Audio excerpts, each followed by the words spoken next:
Hi guys, today I'm going to do a review on my 1993 Park Avenue Ultra, and it's got a supercharger in it with a 3.8 liter.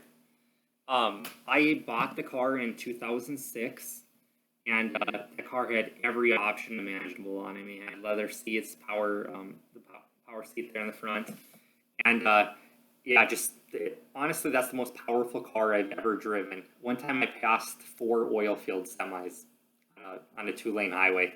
That's how much power this thing has. But yeah, I back in 2006, I think I paid $3,000 for it at the dealership. And but the thing about it is that car you had better have a lot of money for owning one because every 3 months, like clockwork, that thing was in the shop for some repair. It was always some different sensor going out. One month it would be a $200 and some sensor. Another month the computer would go ahead and erase itself, and that would be $400. So it was just a constant thing like that. So I bought the car at 134,000 miles, and with my job I usually put on like 36,000 miles a year. And that car I did actually run it up to 199,000 where I trade them off.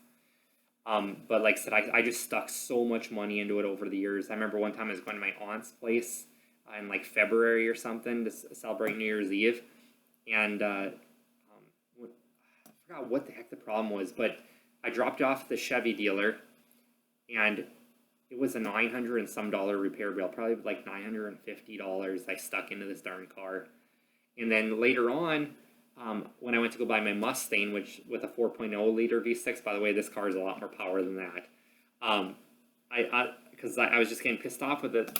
It's got 3 coil packs on it, and there's one coil pack takes care of 2 cylinders because it's a V6 or whatever.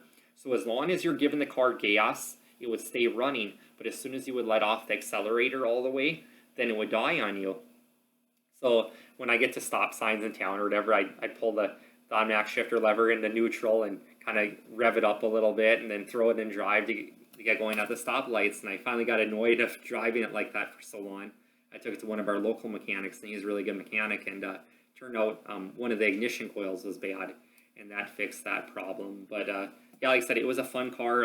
Not good for taking naps in or nothing though. Me and my mom, we drove all the way up to Glacier National Park, and I just gotten off the night shift, so I put a bunch of sleeping bags and pillows back there so I could sleep for the trip.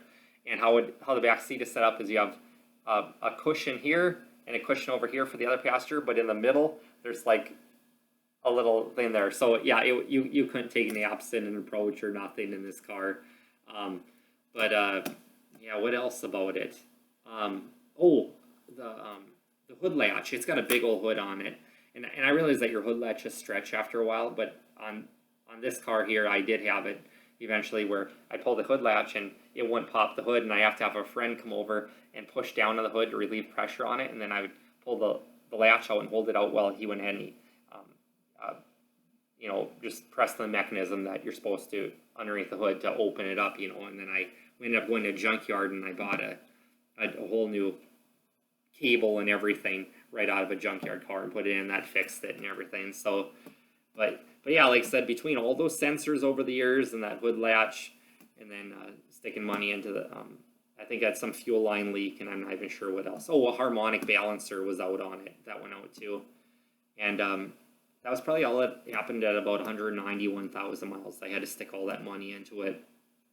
So would I suggest buying one?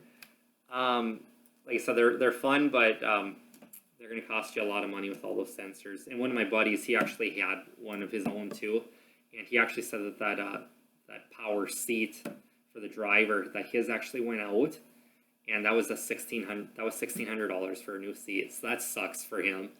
And I remember when me and Mom went to Glacier, I remember my mom she's only like 5'2", so she pushed the seat all the way ahead, and that motor started acting up on us too. And when it was my turn to drive, I had a heck of a time trying to get a connection in there for that seat to go back. And after I told Mom, it's like, we better not mess with that seat anymore. So just more stuff to go wrong.